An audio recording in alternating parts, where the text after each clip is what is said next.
Well, welcome everybody. It's another Sunday night here at the Painting with Men Off John webcast and extravaganza.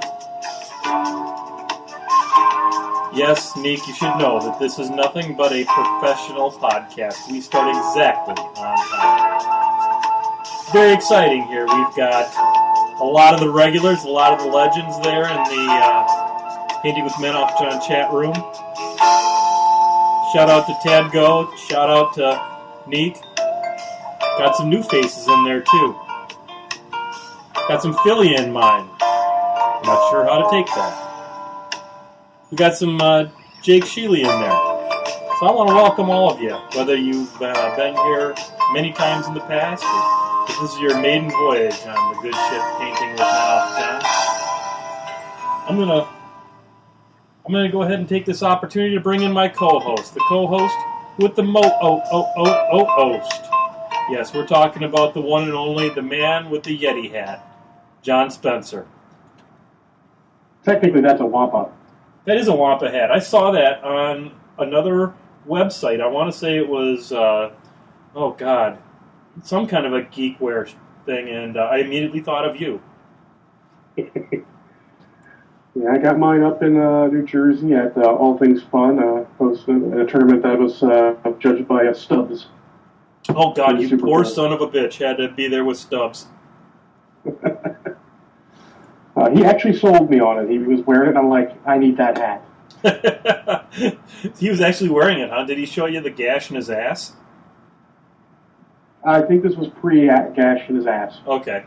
For those of you who don't know, he had some hip replacement surgery because he's like one of the two people in the War Machine community that's older than I am. And so he was at Adepticon last year walking around showing everybody his gash in his ass where they went in and replaced his hip bone. So we're off to a rousing start here on Painting with Men Off John, already discussing ass gashes. But, you've really come to expect nothing but podcasting excellence from this show. So, as you can see here on camera, we've already pre-released the Kraken. It has not fully been released, as it is a full shot glass, you will notice. But I would encourage each and every one of you out there in Painting with Men Off John land to take your favorite beverage. John, what are you having this evening? Are you sticking with a little bit of soda pop, or what are you having this evening? Still soda pop. Haven't made it out for the alcohol yet. There's nothing wrong with that. We've got a little bit of Spotted Cow here from the New Glarus Brewing Company. I'm going to bring that into view here on the camera so everybody can see the wonderful New Glarus Brewing Company. And so we'll be chasing our Kraken, although nothing can catch a Kraken. And I would bid all of you out there a hearty Ron. Hey, Ron! That's some smooth drinking Kraken right there, boys and girls. Okay, so I'm going to try a little something new here on the Painting with Men Off John show. I'm going to adjust the camera settings because I've got this really cool application that lets me change the settings sort of on the fly. And it should brighten things up significantly. And as promised, I'm going to show the model that I was working on last week. This is Ashlyn DeLeese. As you remember, when we stopped off last time, I had pretty much been working on a lot of the base colors and had not had an opportunity to do any blending. And I did a little bit of highlighting and stuff like that. And, I'm not instant disclaimer for those of you who have not been on the show for a whole lot. I'm not a fantastic painter, but I do enjoy painting and do enjoy playing the game.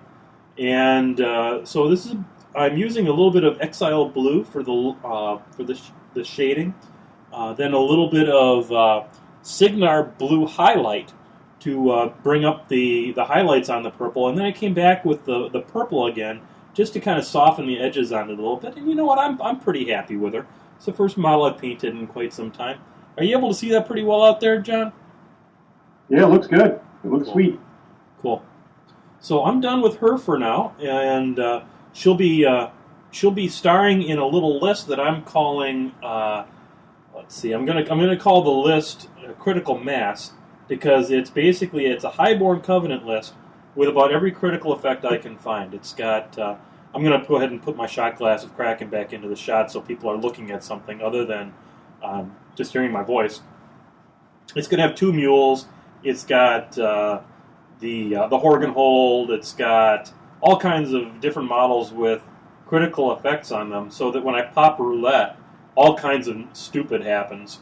And it should be funny. I don't think it'll be competitive, but it sure will be funny. So, I'm just going to take another little sip of the Kraken here.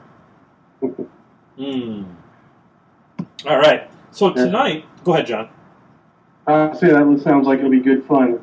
Oh, it's going to be. It'll be a hoot nonetheless. So, on tonight's show, we're calling tonight's show "Painting with MkII John." We're calling this the Thamorrowan episode, and that's because tonight I am going to be doing a double shot of Harlan Versch and the Ragman. Yes, we know they have animosity in the game, but they certainly don't have animosity on my painting table. So, we're equal opportunity here. All right. So, what are you working on tonight, John? Oh, I'm just doing bits and bobs. I'm getting some Alpha models at the local store on the Black Friday. I'm going to put them on bases and put some stuff in cases. No painting tonight. The light's not working well. But all right, well, that's fine. We fully endorse bits and bobs and whatnots on this show. I'm going to start off painting Harlan Versch first. And I've always envisioned him as wearing a lot of brown leather. So, I'm going to go ahead with that. Oh, by the way, for those of you who are watching the show here live, there is on the Painting with MkII John Facebook page, and if you're not a member and are not liking that page, get right over to Facebook right this second. I'll hold the show for you. I won't do anything crazy until you get back, but you should like the Painting with MkII John Facebook page, and there is a thread on there for a new segment that we're going to debut in 23 minutes called Fippity Bloop, which is nothing at all like Zappity Grumble or anything like that. And I am not at all stealing Fippity Bloop from Nigel of the Focus and Fury podcast, but we're going to steal it for now. And so if you've got any lightning round type questions, and it would like me to impart you with the knowledge that is uniquely MkII John, and John Spencer will be chiming in for his unique perspective on things. Feel free to leave a little something on there, and we'll get to it when we get to it. So that'll be debuting in approximately 22 minutes. So, all right. So we're going to go ahead and for those of you who are in the chat room, John is experiencing some technical difficulties with his Twitch website feed, which I know should be a huge surprise to all of you because that Twitch site is nothing but win. And he's not able to see the chat room, so I'm going to do the very best I can to keep up with the chat room and make sure that all of our live viewers are feeling as a part of the show as we can make them feel, because, to be honest, the reason I do this show is for the live folks that sometimes get up at stupid o'clock in the morning in various and sundry countries around the world to watch me drink rum and talk nonsense. So John, here in the United States, we had a holiday this week, did we not? Yes, we did. Thanksgiving. Thanksgiving, that is right. A.k.a. Turkey Day, but we should all remember it as Thanksgiving because we have a lot to be thankful for. If we have the money to be interested in little fancy figurines, we should be very thankful for the interesting, good things we have in our life. So what did you do for Thanksgiving there, John? I went over to my mom's house and had Thanksgiving dinner with the family and watched some horrible football games. Yeah, as a Packer fan, I was absolutely not thrilled with the outcome of the Detroit Lions game, as I now owe a certain gentleman his a painted attendant priest because we may have had a small bet going. Oh. I should know better. Yeah, and then none of the rest were much better. I mean, I didn't watch the Ravens game, even though they're a local team. I'm not a Ravens fan, and But there was some hubbub about that too. Oh yeah. Some classy Steelers. Yeah, that whole thing with the coach stepping out on the sideline during a return, stepping off the sideline. It was kind of funny to hear people here get up in arms about it. I've heard that did he actually literally get in the way of the run back? He says he didn't. Other people says he did. You know, the Ravens fans are all, well, they're Ravens fans. That's Woody Hayes. That's Woody Hayes bullshit, right there. Yeah. You should have taken a swing at him if he was going to get out there. That's what they're saying. They should have just run him over. Oops, I took my glasses off. Now I have no hope of seeing the chat room. Okay, I'm going to put my glasses back on. I love the turn of the Packers-Lions game, but based on the history of Lions, I think it was taking the right. I was thinking, yes, Tadgo is the one I owe the model to, by the way, ladies and gentlemen. That's okay. I win either way because I get to paint a model for Tadgo. One of the legends there in the chat room. A fellow I appreciate is here every week that I have this silly ass show. We love you for it there, buddy. Oh, I'm doing a shitty job on this. Go ahead, John. So what did you do for Thanksgiving, John? I took a 450-mile drive to Columbus, Ohio, and spent Thanksgiving with my sister and her family, and my brother and his family. And while the drive was absolutely the worst thing in history, that's not true. I take that back. The airplane flight to Argentina that I took was the worst thing in history. It was just long. But I discovered many things about my family that I was not aware of. Would you like me to share some of them? Absolutely. My family is just as filthy as I am. We played Cards Against Humanity. And I had the opportunity to explain to my family what bukkake was. So that got the whole thing off to a rousing start. But then after they figured out what that was, they got right into the spirit of the card game. We had instances of crucifying the Pope. We had the famous Pac-Man card get dropped. Yeah, it was pretty much crazy talk. Well, what is this football? That's a staple at our local store. Ben Lang is demanding a War Machine topic. First off, Ben Lang, you will demand nothing on this show. I'm just letting you. Let's get that out of the way right now.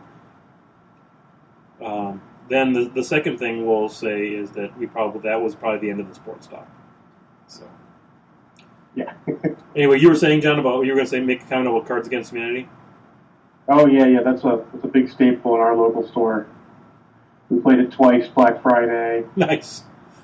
We play just about every weekend. It's good time. So do you play with the expansions, or do you just go with the basic game? Depends on who's playing. One of the guys has all the expansions, and then another young lady has just the basic set. You don't need all the expansions. It just adds more cards. Who don't like a woman showing up to play Cards Against Humanity? She's the one who introduced us to it. It was hilarious. That's pretty awesome. You learn all sorts of things about people and all sorts of funny comments and situations. And you can even learn some history from it. Yes. So anyway, I was going to say we played Cards Against Humanity, and one of the things I really enjoy going to the sort of the holiday weekend thing with my family is that I get a chance to basically my sister's kids are very avid board gamers, and so I get to spend basically. I'm the entertainment committee, so I bring all the board games, and they had Seven Wonders, which I tried to learn at a War Machine weekend a year ago. Not this last one, but the one before. And I was far too inebriated to learn that game. And I know that's a shock. That's a shock for all of you out there. And then I was going to have Scott Ray teach me when I was out for Brian and Jay's wedding, and I totally flubbed that one up and didn't get to learn it then. So my nephew Patrick taught me. Patrick, who is a Afghan war veteran. So shout out to Patrick and his service. And we had a hell of a time. The first game was a complete loss. Have you ever played Seven Wonders? I have not. No one locally has got that game yet. Man, it is a fantastic game. So what I didn't understand, if it's a victory points game, and there's a lot of different ways to score victory points, and it's a card drafting game. So you start with a deck, and you choose one card out of your deck, and then you pass the rest of the deck on to your opponents, and then you keep on doing that until there's one card left, and then that goes in the middle, and then that starts the second age. It's split into 3 ages, and then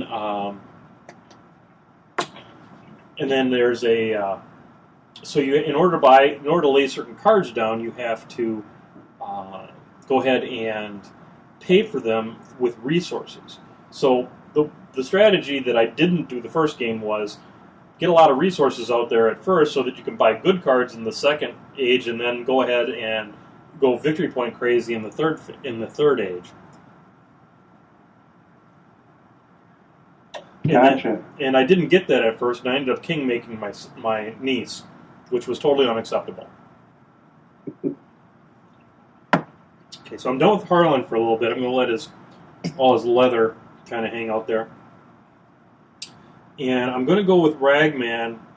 I'm going to go with a Laylee's Purple kind of a thing, like what I did with Ashley. So I'm going to, although maybe a gray cloak, and then Laylee's Purple on his robe stuff would be cool. I think that's the way to go. So let's go ahead and when you think about what color Ragman's face, his face rags ought to be, what do you think, John? Commando khaki. That's because that's what color I painted mine. Okay, Commando khaki. I don't have Commando khaki, but I do have Hammerfall khaki. Probably pretty similar. Okay, so let's think about let's see here.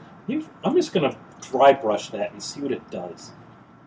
Just to be kind of crazy about it, we're just gonna dry brush his face and see what it turns into. My K-Door does not approve for it. What's that? Plus, it'll take out the highlights if you see what's what if you don't like what the end result is. There is that. Yeah. You actually see where the hell you're painting. Yeah. That's slightly overrated. I hear you. All right, so let's get that fancy brush I bought specifically for dry brushing. By fancy, I mean not really all that fancy. Okay, so let's see what we got here. So just build up some color around his face here.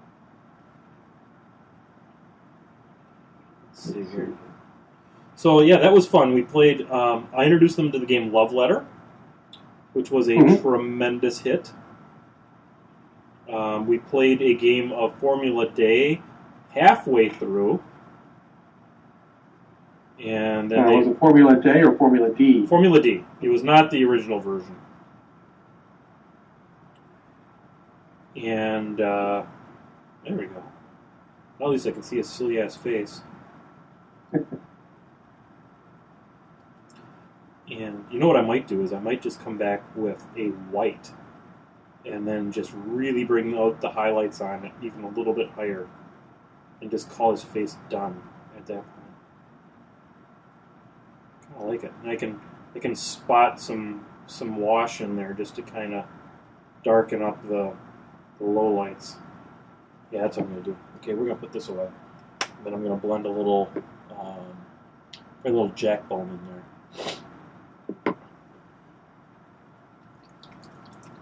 What was I thankful for? It was just a question that came up on there. You know what I'm most thankful for? I'll be very honest with you. I'm really thankful for the positive turn that my life has taken in the last year. To get serious for a little bit, for those of you who don't know me terribly well, it's been kind of a year of recovery for me. I was in some pretty strong financial trouble with. I have two houses, and from dealing with my second marriage, my second divorce, and all that kind of stuff, and I was really in some tough spots, and I really have to thank a lot of the folks that have stayed with me through Facebook and through the War Machine community, and my family, who, quite frankly, without their help, I would have been in some very difficult times. And I'm very thankful for my new girlfriend, Belinda, who is a nerd and is cool and low drama and super wonderful, and probably watching the show. And I'm thankful for my children, who are smart and wonderful, and good natured and fun for my adult friends to be around. I honestly have more things to be thankful of than you can shake a stick at. And none of them involve Epic Haley. But who's thankful for her? Jay Larson and anyone that plays Signar competitively. But that's kind of what I'm really thankful for. So, all right. So there he is. I'm going to get some gray on him now. Let's see here.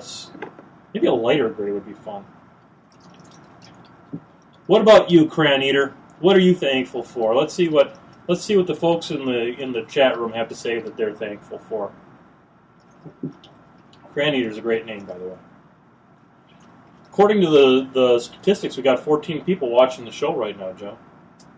Oh, cool.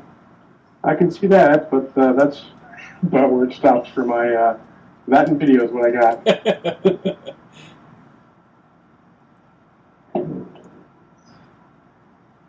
Really tiny retribution parts. They could make these guys smaller, I think. Yeah, boy, I'll tell you what, they can do whatever they want. They gave us what we needed. They gave us the stealth denial on a stick. They can do whatever they want with their damn models now. Well, I continue to tell the guys that I have the ultimate. I've already had no problem with stealth because I just walk up and hit it in the face with a giant sword or something. There you go. I like to play. I played a lot of Vyros 1. I still don't own Vyros 2 yet. I'm sure I will. Mine's still in the blister pack.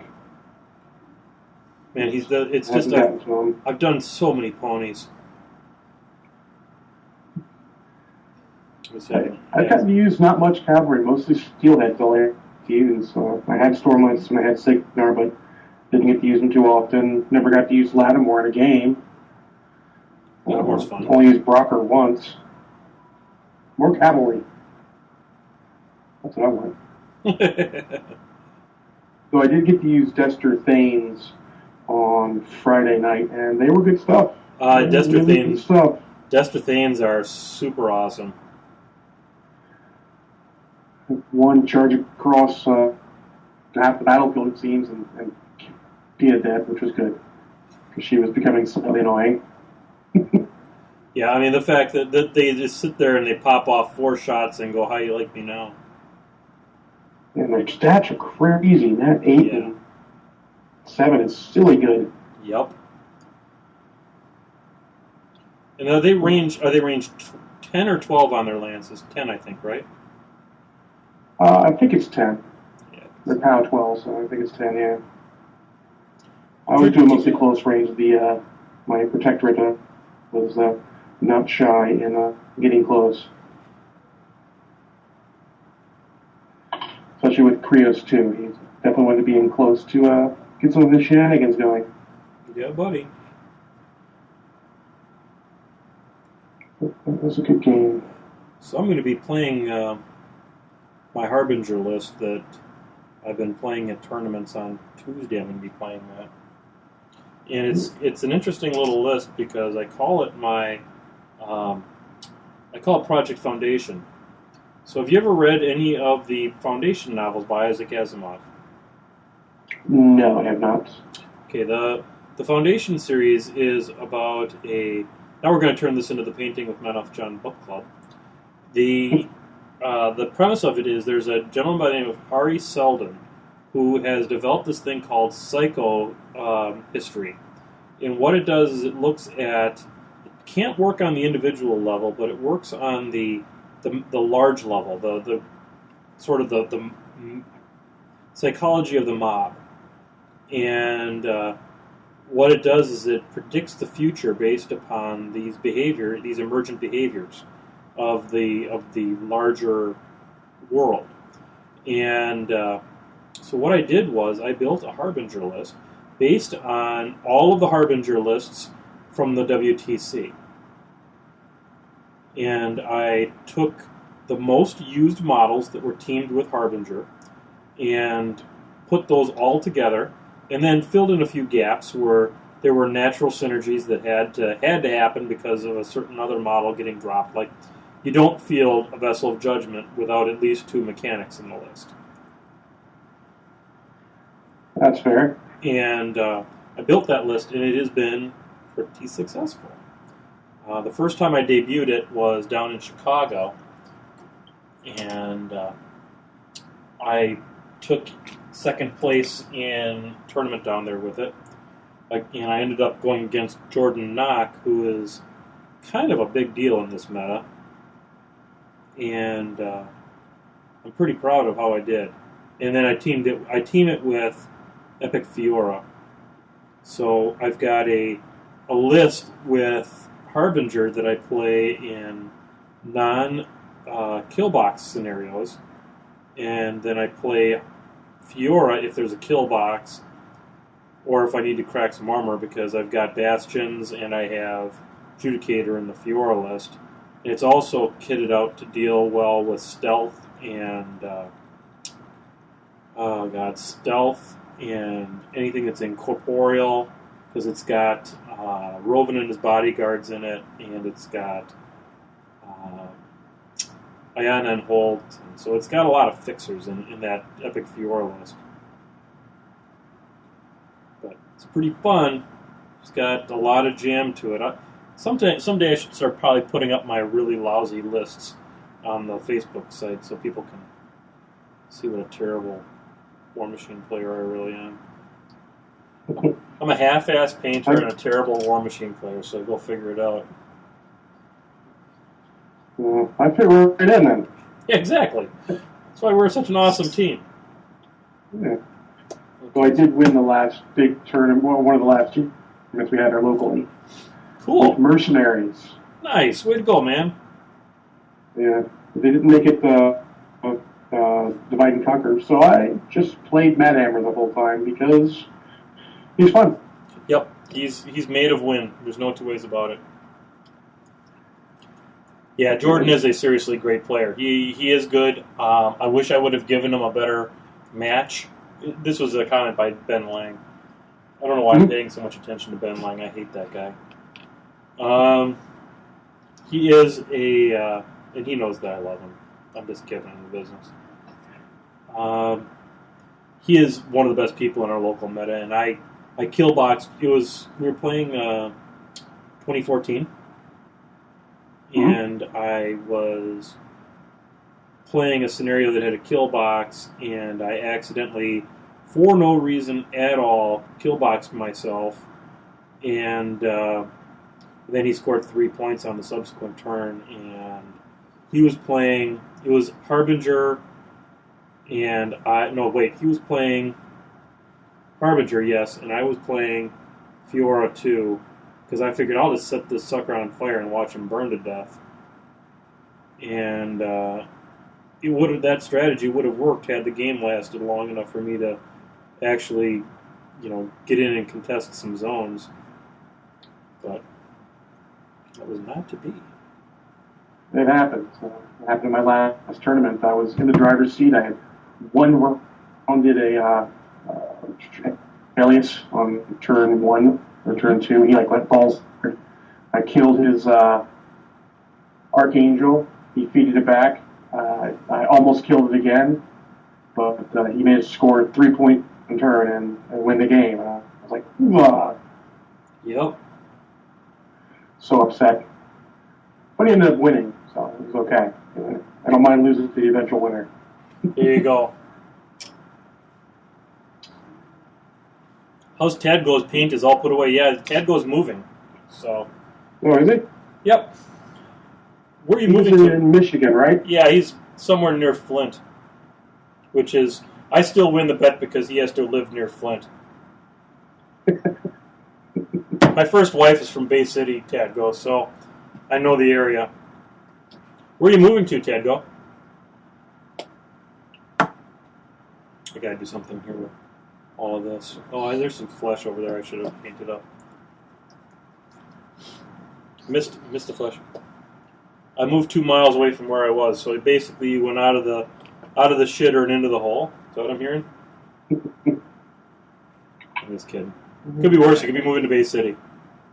Well, Ben Lang just confessed that he grew up about an hour from Bay City, which explains tons.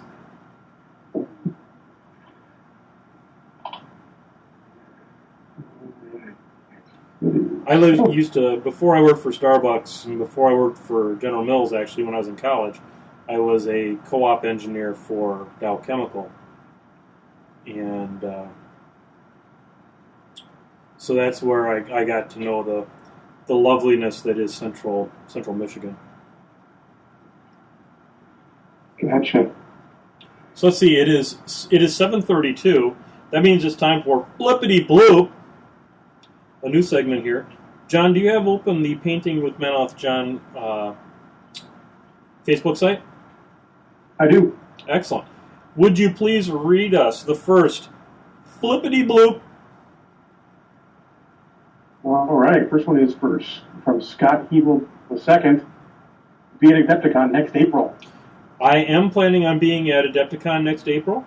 I am going to not be there the whole weekend like I have been in the past, because what used to make it so easy for me to go to Adepticon was that I own a condominium in Naperville, which is a suburb that is maybe 10 minutes from the hotel that the convention is at, and it was unpleasant getting my ex-wife to trade homes with me so that she could live in Racine for the weekend, and I would take over the condominium. And since I don't want to deal with that crap again, I am going to probably not spend the whole weekend at Adepticon. I have heard, however, that some genuine superstars in the War Machine community, the Chain Attack guys, Scott, Jay, and Trevor, are all planning on coming to Adepticon this year. So last year it was Trevor and Steampunk Jim from Utah. This time it's going to be the entire Chain Attack Dojo is going to be coming. So that's all I've got to say on that. I mean, my main problem with, and I know that Fippity Bloop is supposed to be like lightning questions, but since there's only I think 3 questions in there, I'm going to make this a little bit longer. The reason I'm not planning on spending as much time at Adepticon is it is an insanely expensive show. You have to pay to get into all of the different events. The hotel is no joke, and it's one of the more expensive hotels. It's right up there with the Lock and Load hotel as far as expense is concerned. And if I were to commute, which is possible because I live about an hour and 10 minutes away from the con, that's still a pretty sizable drive at whatever stupid o'clock in the morning I decide to get done playing for the day and not crash the car on my way back up. You have a hotel with space available? Oh, that's nice. That's from Kovnick Scotty Potty. Cool. My my answer is much easier. I will not be Adepticon. If I go anywhere next year, it's going to be War Machine Weekends. So we'll see.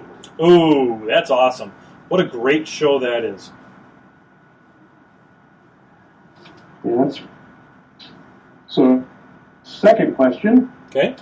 Alan Green asks, Olsen Canadian or Labatt's Blue? That's really a very in-depth and technical question. When you're considering beers, I think you have to think a little bit about what's the reason you're drinking that beer.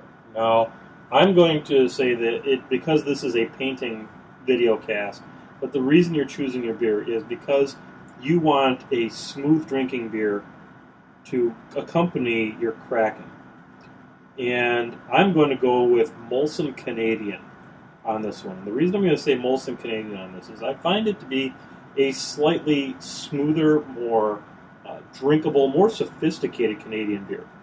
Now, saying that a Canadian beer is sophisticated is sort of like saying that a kick in the jimmy is like a fair punch. It is a Canadian beers are abrupt. They're there basically to get you drunk and kick you in the face. So I used to live in, like I said, I used to work for Dow Chemical, and we would go to Windsor, Canada, to observe the ballet in all of its many forms. For those of you who don't know what the Windsor Ballet is, the Windsor Ballet is the strip joints. And they always had Molson Canadian. So when I have a Molson Canadian, it harkens me back to those salad days before I was married and divorced twice. So I'm going to have to go with Molson Canadian, a smooth, sophisticated kick in the junk. What do you think, John? My answer would be whichever one you put in front of me, because neither of those are beers I would purchase. There you go. Excellent. None of the above. Indeed. And then the last question is Robert Zarevsky asks barbecue, Kansas City or Carolina? Okay, this one's easy. I've got to go with Kansas City on this. And the reason I go with Kansas City on this is because of Explosivo and Explosive Bro. Chris Johnson and Richard Johnson of Kansas City. Last time I was in Kansas City, we went out and had some of that Kansas City barbecue, and forever it is going to be the official barbecue of Painting with MkII John, because it is delightful, and the Carolina barbecue is a mustard vinegar based, where the Kansas City is a more traditional. I'm not going to call it tomato-y because it's not tomato-y, but it's more of that more traditional barbecue sauce, and it was delightful. And I will go so far as to recommend a place called Smoking Guns, which is in Kansas City. It's a little hole in the wall. That's where Explosive Bro and Explosive O took me for my first Kansas City barbecue experience, and I highly recommend it. What do you think about that, John? I have not had either, but I would try Kansas City over Carolina, I think. I've heard nothing but good, and I lived down in the Carolinas for a while and didn't remember the barbecue being so great. That was a long time ago. As a part of my job, I get down to Columbia, South Carolina quite a lot. We have a roasting plant in Starbucks in a place called Gaston, South Carolina, which is about 10 or 15 minutes south of Columbia. And I have had the opportunity to sample the Carolina barbecue, so if any of you are going to try and throw MkII John underneath the bus for not knowing or having tasted the Carolina barbecue, you would be incorrect. I have. And I just got to give the edge to the Kansas City. So what else do we have? You might want to refresh your page. That beeping you're hearing every now and again is my cell phone letting me know that a new question may have shown up for Fippity Bloop. Yep, I refreshed it a minute ago, and Nick Van Slagman asks, when is your guest appearance on the Primecast plan? What? Ask that one more time. You cut out there for just a second. When is your guest appearance on the Primecast plan? That's a great question. When I was at War Machine Weekend, We were sitting there. Jay from Chain Attack was there, and Will Hungerford, the volunteer coordinator, otherwise known as Little Bill, was standing there, and someone posed that question to him, and I preempted him, and I said, that'll happen about the same time that monkeys fly out of Bill's ass. For those of you who don't know my checkered past with Privateer Press, yeah, they're not going to be asking me to be on that show anytime soon. I was removed from Lost Hemisphere Radio, so let's just put it that way. For conduct unbecoming to a shill. In my case, I'm like a list internet celebrity. They wouldn't even ask me. This show has got. I love my viewers, but we're small time. I mean, we're 13 strong, and Ben just said, "I'm 20 miles from." Oh God, you're 20 miles from Adepticon. You're welcome to crash at your place. Now I see the opportunity to sleep anywhere near Ben Lang. That might be worth it right there. Worth the project. Wait a second. We've got Ben Lang 601, and we've got Lang Ben J. Also, I'm wondering how many accounts Ben Lang has here. I think he may be spamming us, making us seem like we have more viewers than we actually do. That's fine. We'll take the bump. Damn Skippy, we will. And that looks like all the questions. And Nick also put in a nice troll face for us there. Nice. Thank you, Nick. Nick can be seen on a regular basis on Dice Rage Live, which is Tin Man XL's live video cast that he does, I think, on Wednesdays. And it's a Google Hangout with Neek and with a Tin Man. We've got Blog from Listen While You Play Evolution. There's the gentleman, I'm forgetting his name, and I apologize, from the Bleeped Up podcast. It's a very international. Marth from Marth and the Machines. It's really a lot of fun. I've been on there a couple of times. Good guys, good humor, good times. I highly recommend you guys check out Dice Rage Live on the YouTubes. It's a talk show, and it's kind of just, good guys rambling about this, that, and the other thing. It's amazing. That sounds familiar. It's amazing how bad these models look until you clean them up and wash them and stuff. This looks like shit on toast. Oh yeah, that was my biggest painting problem for the longest time. I get frustrated because stuff looks bad. But all the veteran painters just tell you, just power through it, get all the basic colors down, start cleaning it up, and then hit it with the talent in the bottle. Hit it with the talent in the bottle. Oh yeah, good lord, yeah. How did we paint before that? I know, Devlin Mud is the greatest thing that ever happened. GW gets on most of the things they've done just for that. Yeah, there's a lot of truth in it. By the way, I'm a little bit behind. We should be releasing the Kraken. We're actually 15 minutes behind releasing our second Kraken, so I'm going to get it out. And we're going to release the Kraken at least 3 times a show now. I think that's got to be policy. So there he is. There's Harlan Versh and Morrowan with a big glass of booze. God bless those Morrowans. What am I saying? I'm off, John. To hell with the Morrowans. So I'm going to hear to all of you who participated in Fippity Bloop. I appreciate it. It's going to be a new part of the show. I'll try and get the stuff out a little bit earlier. And hey, Ron. Some good stuff right there. Absolutely. What I was going to do with tonight's show was I was actually going to start Harlan and Ragman so that I could actually finish a model on camera, but then that didn't happen.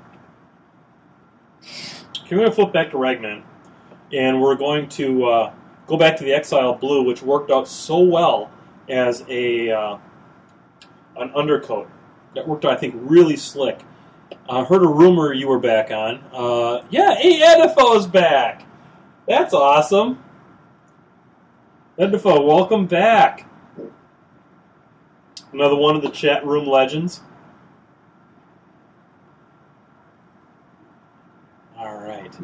Okay, so we're going to go ahead here with, now that I put that gray on there, now I'm going to come back to his main sort of, what was probably his uniform once upon a time, and we're going to come back with the Exile Blue because that's going to work its way into a purple.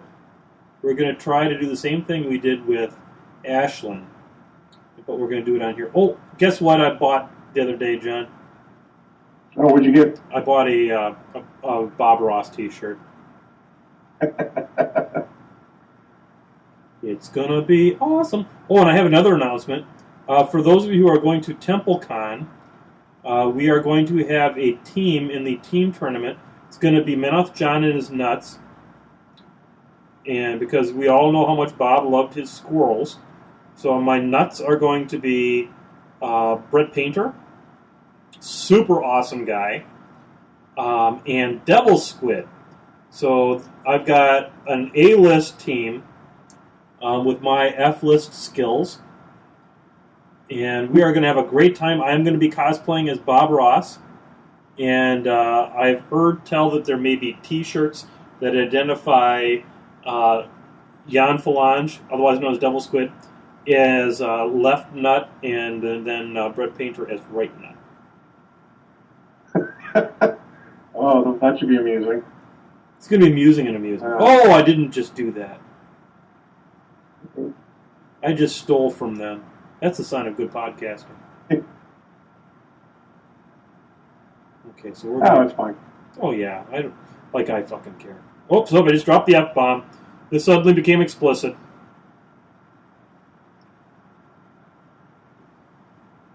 If any of you have listened to me on other podcast shows that I've been I'll on. give Jan some stuff. I'll help train Jan into... Yeah, go ahead, John. What are you going to train Jan on? Because you can tell Jan, but you can't tell him much. I'm going to train him up so he gives you the best effort there. Excellent. He's going to play pigs. I was going to play his pigs, not his fledgling Legion of Everberg. No, he's going to play. He's going to play pigs. He wants to play. I think it's awesome because he asked if he wanted me to play something. Wanted him to play something really competitive, or if he wanted, if he wanted me. One more time in English. If I wanted him to play something fun, and I said, well, you play what makes you happy, because that's what we're all about here on Painting with MkII John is making yourself happy, because competitive's fine, but at the end of the day, you should be doing the things that you get off on. What are the things that make you come to the game and want to play? So he's like, well, I could play my piggies, and I'm like, oh man, those piggies are rocking cool. For those of you who don't know, Jan Phalange's piggies were painted during the time when he was stationed overseas in Afghanistan. So they're like this deserty color, and they're super cool, and I'm really thrilled that he wants to play them at TempleCon to be a part of my nuts. I won't be able to say that enough, by the way. It's the new cock joke. All right, you got to keep going with it. That a joke that's good is better if repeated 1,000,000 times. Wait a second. Wait a second. Ben Lang, I need to get some clarification on there. So, speaking of podcasts, what's up with you talking shit about Chicago on several recent podcasts, eh? I don't know what you're talking about, because I may throw Chicago underneath the bus, but I'm not going to throw the meta underneath the bus. Yeah, I don't recall anyone talking smack about Chicago meta, just Chicago and Illinois people, like, in general. Oh, now Ben Lang is going, I don't know what you're talking about, Ben. I'll throw you underneath the bus, because you're terrible. But I don't remember throwing you underneath the bus. Chicago's got a nice meta, for Christ's sakes. I mean, there's you, and then there's you, and there's you. No, I'm just kidding. Jordan is for reals, for sure. Ben Lang, you are you are a hell of a player. Dan Skybo is a hell of a player. I understood that Felix can find his way to the table. That's awesome. Cheddar Caveman is all Start. Cheddar Caveman is actually a legit player. There's a lot of cool people in the Chicago. That's why I like coming down and stealing your lunch money, taking second in your tournaments. That should tell you how good your meta is right there when Mouth John can roll up and take second in a tournament. Just saying.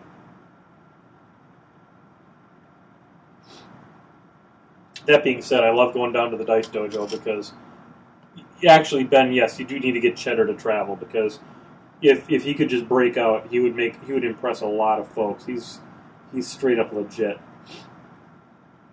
Cheddar Caveman is Chad Kaufman, for those of you who don't know who he is.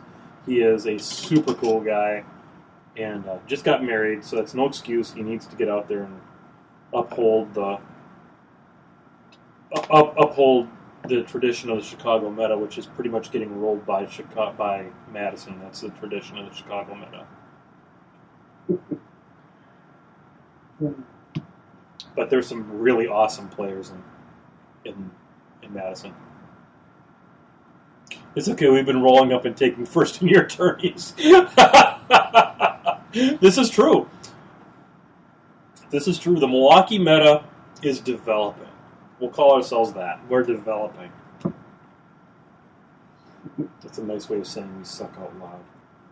We actually have our biggest problem is that we have a really excellent Crix player.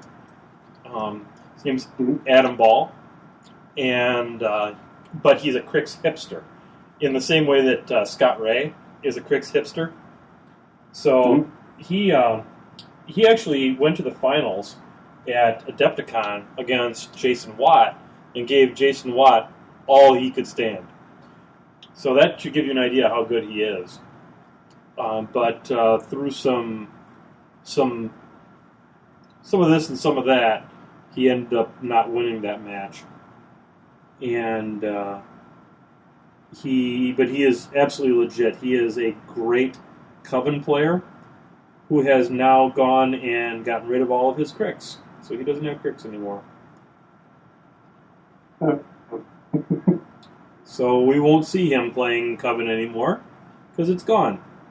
It was purchased by our local press ganger, Danny, who is a super awesome guy and has shown up on the Crippled System podcast, much to the detriment of his personal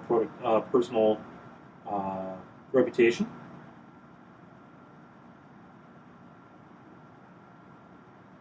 Oh, yeah. This is weird painting two models at the same time like this that are so different. I think I painted mine quite a bit apart when I was doing them for the ATC. Yes, Ben, Danny. Just a blur of painted models. Exactly. I need to finish my boom howlers. God. So maybe I'll sit down and just paint each night this week. That would be good.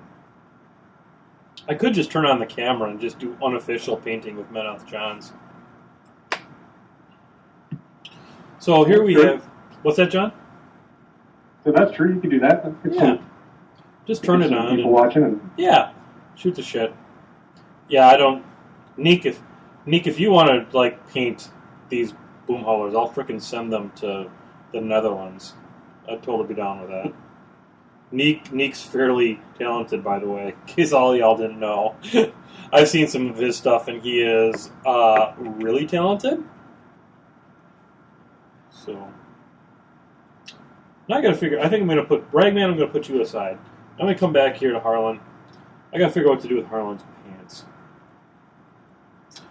John, what do you think? What do you think a good Morrowan would wear for pants? What color? Let's see here. What color are you going to paint his vest? Because just want to make sure they don't clash or anything. Well, I've got a brown. I've got this brown overcoat that I'm working with here. So I was thinking Gosh.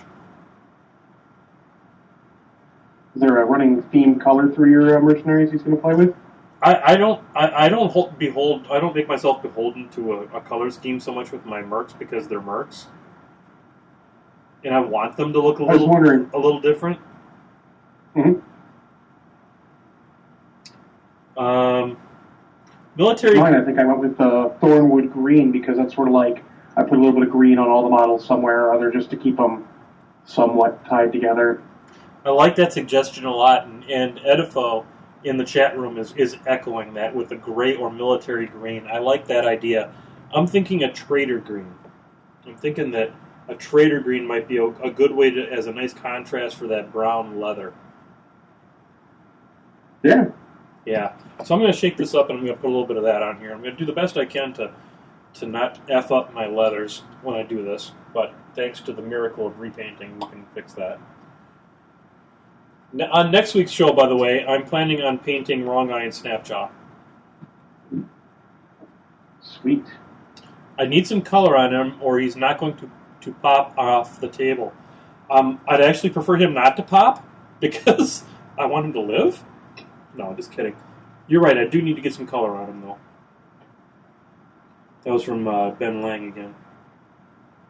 Ben, I'm going to make you an official legend in the chat room for all the contributions you've made tonight. So you're in good company. Ben, would you be interested in doing a guest host stint? We would dial you in somehow. We do have the capability now of still having John with the show and still having another member to the cast of idiots. Indeed. So when you get done with that, the best wash for that green is actually like a sepia. Seems weird, but it looks pretty good. Okay, I'll keep that in mind when I get to the wash stage. I'm going to hit that with a sepia. Okay, so now I've got the military green on his vest. There's not a lot of vest. So Ben was arguing for some color. So I'm going to go with. Well, good, Ben. We'll bring you online. Maybe let's see what you're doing next week or something like that. I'm going to go with a red for his pants. I did something like that with my Dougal McNeil. So I'm going to echo that color that I used for Dougal McNeil. If I can find it over here. It was in my reds. What did I do with it? It was one of those old, really old GW colors. What the devil did I do with it? It was a... God, these are around here somewhere. This is good. This is really excellent podcasting, what we have going on right now. Why don't you vamp it up a little bit, John, while I try to pull my head out of my ass. Vamp it up. Well, I'll switch gears a little bit. I actually played my Infinity on Friday. Oh, sweet. Talk to me. Interesting game. Nice. We had a really close game, too, which I was happy for my first game. It's very swingy because the D20 is... There's no curve on that D20. No, there sure isn't. That's one of the reasons I'm not as interested in that game as I might be in others. Got it. Found it. Yeah. So the dice mechanic's pretty cool. Pretty cool. So, talk to me a little bit about Infinity. Now, I've heard that it takes an insane amount of terrain. Is that indeed the case? No, really. Terrain, yeah, it does for a fair amount of terrain, but if you get like a lot of walls and then some buildings, you just need block line of sights. It doesn't matter, what it is. You tank as long as you're blocking up line of sights. That way, like the heavy machine guns don't rule the day. So now you said you played in a tournament? No, that's next week. Okay. With my one game under the belt, I'm going to play in a tournament. Excellent. So you've got the mechanics down. Stuff, yeah. It's really, it's not that complicated a game. It's just got a lot of little your stuff. In your opinion, John, how does Infinity do, or compare it to War Machine insofar as faction balance and competitive balance, so that is it a game that is designed or is able to be competitive at a sort of a con level? With my vast experience, You've got a whole game. yes, That's more than enough for painting with Men John. absolutely. It could be played competitively. The scenarios, it's a lot like War Machine, but the scenarios seem to make it more balanced. Nice. Big, mean, nasty killers, because you might get a scenario where you need quote-unquote staff, doctors and engineers and stuff to take objectives and such. So it's definitely interesting. I don't think it's as good competitively as War Machine, just because it's going to be swingy because of the dice. I watched some YouTube battle reports from Mini Wargaming, and there's a lot where you're like, man, that guy just rolled like poop and got his butt kicked.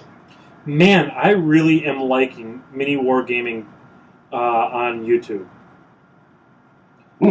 I don't play 40K. I've never played 40K. They do a lot of bat reps on 40K, and even though I'm not interested in 40K, I still love their bat reps. Yeah, all their battle reports are good, and it's funny because I started following them after they basically quit carrying GW stuff store-wise because of the new trade sales agreement. It's 6 months, a year ago, and I was just impressed with their level-headed response, not the standard internet angry hate. And just been following them since, and they do a lot of good stuff. So those of you who don't, this is Gore Red. Yes, you're absolutely right, Ben Lang. This is actually it's Crimson Gore, which is I think the same thing you're saying with Gore Red. For those of you who don't know who Mini Wargaming is, MiniWargaming.com used to have. John, correct me if I'm wrong. They used to have an online store. Yeah, they did.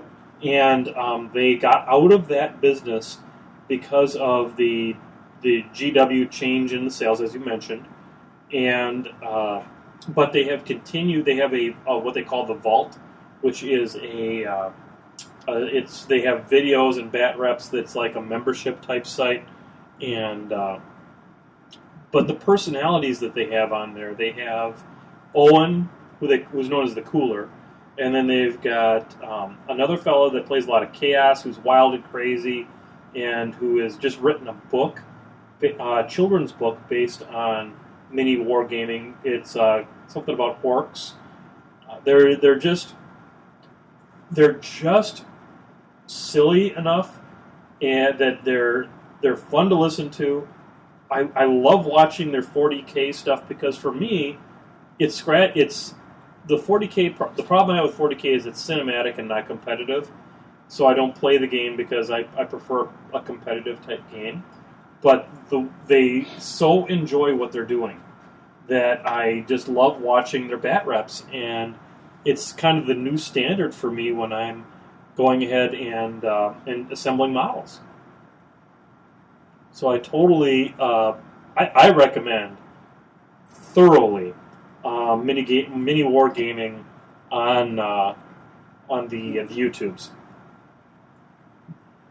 I agree, and if you're learning Infinity, or even want to take a look to see if you're going to like it before you pick up their very cool models, check out some of their Learning Infinity bat reps. They take it kind of slow, give you an idea what's going on, and they're not afraid to make a mistake, which I love. That's cool. Because you can't be afraid to make a mistake. You gotta just get out there and play some games and show it. You know, you can say that about War Machine too. I mean, War Machine's one of those games that you're just not going to do well at first, and so you just got to get out there and play some games. And at the end of the day, you got to have some fun, and that's kind of what this show is all about. And Ben Lang is asking if I've ever played Malifaux, and I owned 2 crews. And this is Mark I, obviously. I gave them away after never having played a single game. Mostly because I couldn't find anyone in my local meta to play with. So, I'm kind of having the same problem with X-Wing right now. But I think I just need to make a better... I need to make more of an effort to find players. X-Wing's really big north of me. Like in the Appleton, Green Bay area. I just need to make an effort to get up there and play with those guys and play in some tournaments and get to know the game a little bit better.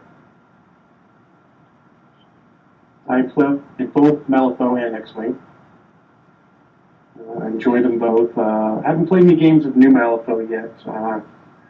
It looks like it'll be a better game. It looks like they're actually learning from PwMJ Press and making their game more balanced. Someone online likened the new version to Mark II War Machine or Mark I War Machine. That's what I've heard too.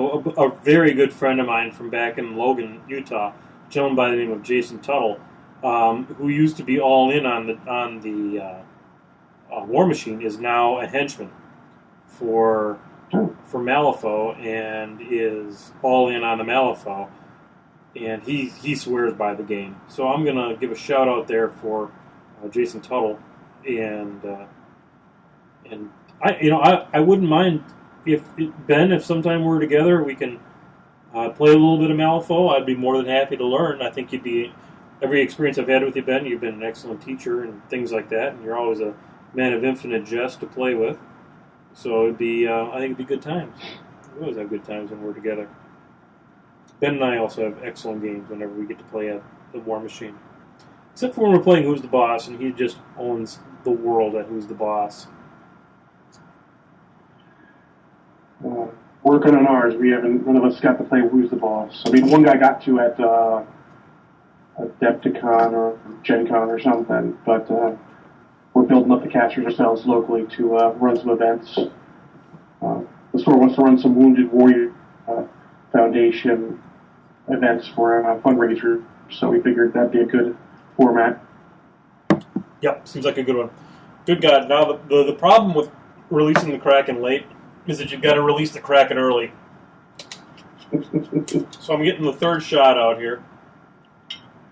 Alright, we're getting that third shot ready. So we've made some tweaks to the Painting with Menoth John format here. You know, we're releasing the Kraken 3 times instead of just the once, and we've got the Fippity Bloop, and we've got a consistent co-host. I'd love to hear some comments from the chat room, as well as those of you who might be watching this on YouTube's or on the Painting with Menoth John Facebook at Facebook, and then type in Painting with Menoth John. If you like the changes, or are there some things that you'd like to see change with the show that would make it more entertaining for you? So, we've got 15 people watching. That's super awesome. And to the 15 of you watching, and to John Spencer there out east, this one's for you. Hey, Ron! Ron. And John, I want to thank you very much for stepping up and being my consistent co-host. No problem. Really appreciate it. I think it brings a little higher level of professionalism to have a regular guy on the show. It's definitely enjoyable. I like to share some knowledge. I have a gaming knowledge. Yeah. Tadco goes, Ron Perlman. I love Ron Perlman. He's awesome. I loved his parts in Pacific Rim. He was amusing as heck. He was amusing as heck. When he gets spat out of that thing in the stinger for the credits, that's the best thing ever. Where's my shoe? Exactly. I love Pacific Rim. Okay, so Ragman's Pants.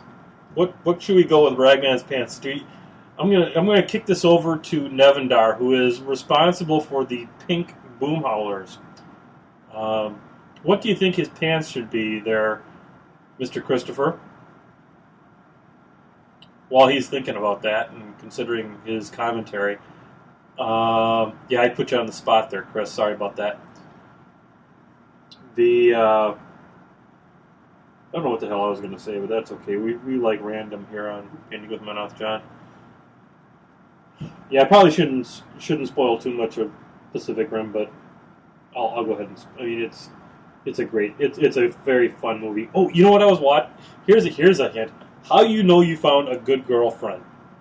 So you know you found a good girlfriend when she sits down and wants to watch Gamera versus Giron with the MST3K commentary. That right there is frickin' gold. Yes, my wife is being more MST3K than I have, I think, which is impressive and scary.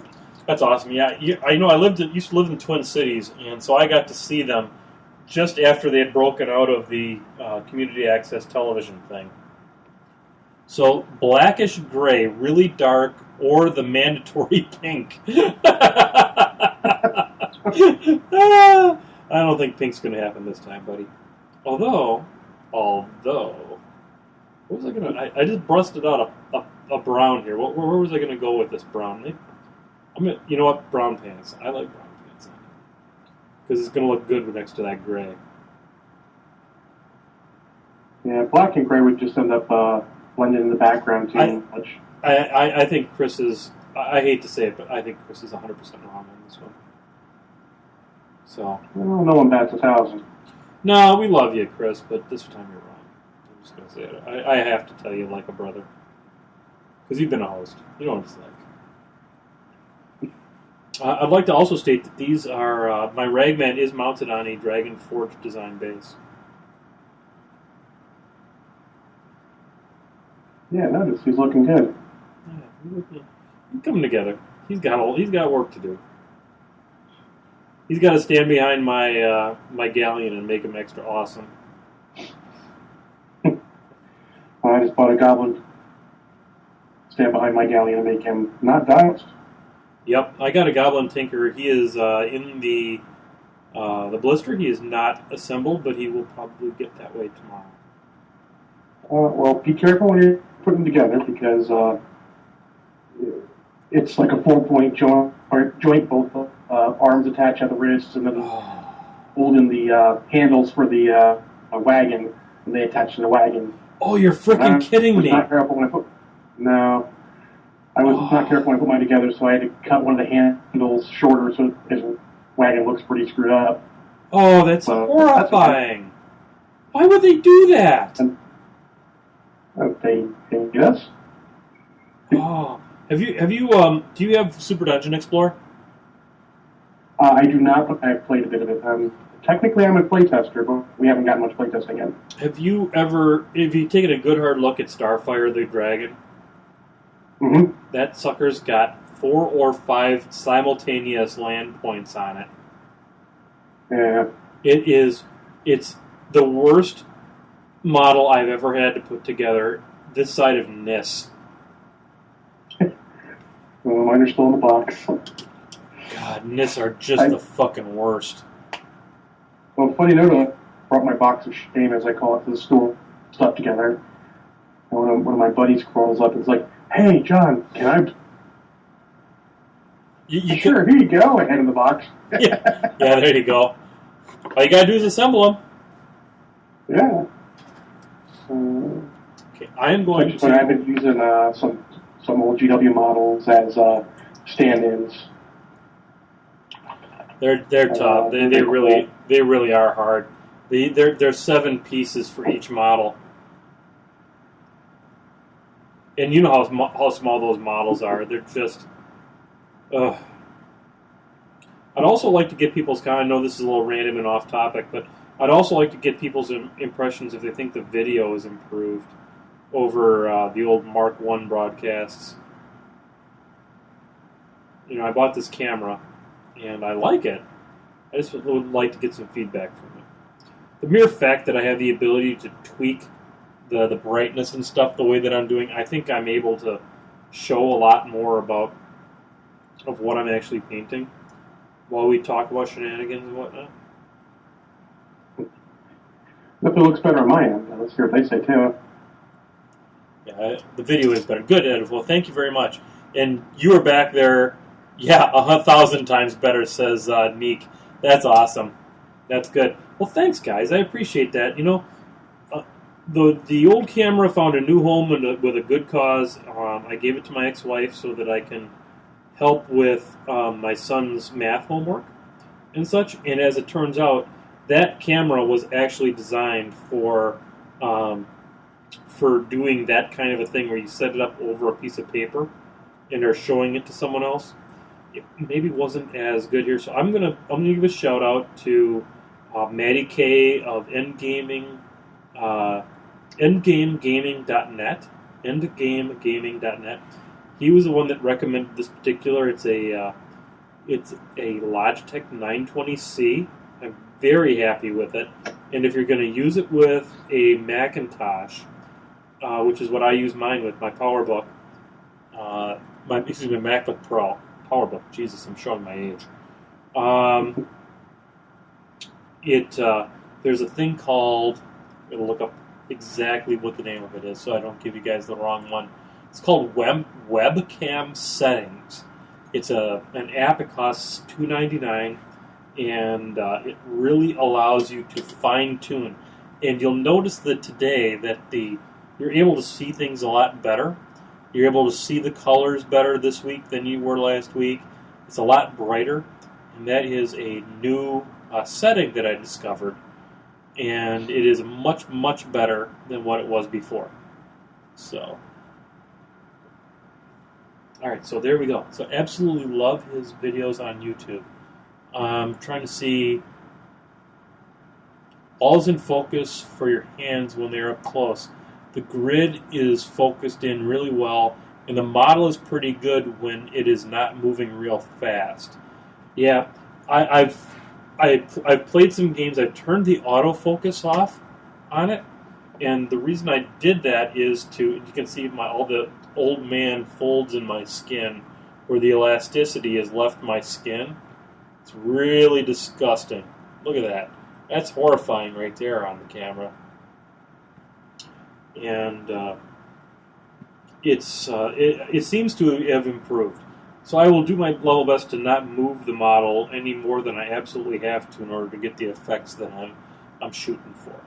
So, yeah, Ben Lang, make it stop. That's very, very funny. Wait till you get my age, Ben. Can you believe there's only 13 minutes left in this podcast? It is hard to believe.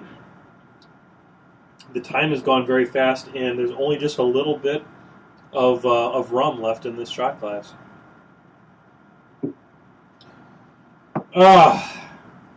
So yeah, I think, guys, there are ways to set up so that you are notified when I go live on Twitch TV, and I will be doing live on my PS4, which will show up on the podcast on the same channel. So if you, thank you for the compliment, by the way, on the shot glass. It's this is from my father. It's the monkeys on the bottoms up. I'll go ahead and kill the rest of the rum so you can see it in all its glory. So, tried to save as much as I could. My father passed away in June, and the bottoms up class is one that will always be with us here at Painting with Mouth John. It's kind of my little tribute to my father. I painted for those of you who were here during Mark 1, you will remember a Ogre and Boker that I painted with Green Bay Packers colors, and that was buried with him in his casket. And so this is a way that I can kind of honor my father and all the good things that he did for me to help me turn out as good as I did. And not that I'm all that good, but he did the best he could with the material he had. And so, yeah, that's the bottoms up glass, the monkey glass as it's come to be known. So I'm thinking that the game plan here, John, for the rest of the week is I'm going to I'll fire up the camera and I'll try to finish these guys on camera, probably in the evening time. Tuesday night is my game night up in Milwaukee with my buddies up there. So I'm going to be up there playing Dark Legacy, who you may or may not know. He's one of the main organizers of the Adepticon. Actually, he's kind of the War Machine guy for Adepticon, and he is asked to play my Harbinger list. Is there any interest from the chat room for me to post any of my lists on the Painting with Manoff John Facebook? Go ahead and make some comments there. And then Monday, the Manoff girlfriend, Belinda, will be over at the house, so I'm not going to paint while she's here, I can tell you that. And then maybe later in the week, we'll see.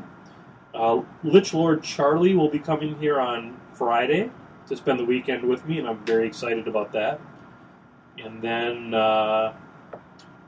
then on Sunday, Signar Jake will be back. So hopefully these guys will be done early in the week. So I'm going to actually kick this over to the group as far as what I should paint next. I have boom howlers, of course, to paint, and there's a lot of them. I've only got one done.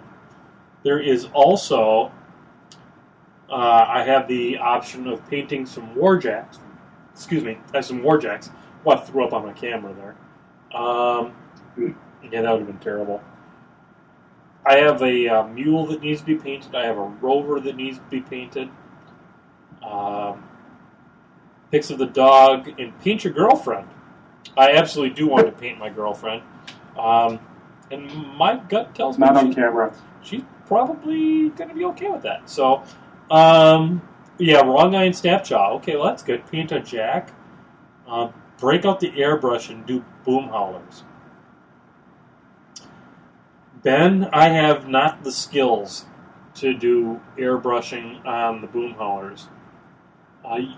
You, however, are a much better airbrusher than I am. Maybe you should come up to Casa John, and I will set up the camera, and we can do a painting of MkII John with you teaching me how to properly use an airbrush for something other than huge-ass swaths of a single color. So that would be something that would be possible. So we'll look at all these comments, and we'll between John and I, we'll decide what we're going to paint next week. But I also need to get to work on Signar Jake's storm wall. So that is going to be somewhat customized in that it is going to be a continuation of a theme on naughty bad things happening to troll whelps. So all of my Signar Jacks have bad things happening to whelps. And I have 2 packages of whelps that I plan on using on his storm wall to kind of get after that. So you should paint me a Hyperion so I can have 2 Mr. Sparkles. I already have a Hyperion painted, and now that the new Thane is coming out, I am seriously thinking about getting back into Retribution. So, God, John, do we have anything else we need to do tonight? Oh, not that I remember. I was going to say, though, you could paint that Magnus Trinity you converted up. That's also... the Warlord. No, it's Epic Magnus. I don't know what the hell his title is. And, God damn it, if I had actually... The Packers had pulled that shit out on Thanksgiving Day, I would have a painted Magnus 1. And I'm sad that instead I'm painting a attendant priest. I thought they had a chance for a bit there, but oof. Yeah, Matt Flynn's kind of stunk up the whole stadium. Yeah. So to Tadgo, just to let you know, on Tuesday I'm going to place the order for the attendant priest. I do not have an attendant priest I can just paint up for you. So I'll get that on order. It'll probably take a week or so to get it on there. And then I will paint that as a part of the show so that you can see. And I'm going to paint that. I'm going to airbrush the base coat on it, and then I'm going to paint it using the same reverse paint scheme that I use for my Judicator and for my Repenters. So I think it's going to turn out pretty cool. I think you're going to like it. And, a fella has got to, much like the Lannisters, you got to pay your debts, Yep. My girlfriend and I are watching Game of Thrones, and I had never watched it before, and I just completed season 1. Man, that's a seriously fucked up show. I haven't seen it yet. It's on my list, but there's a lot of things on the list.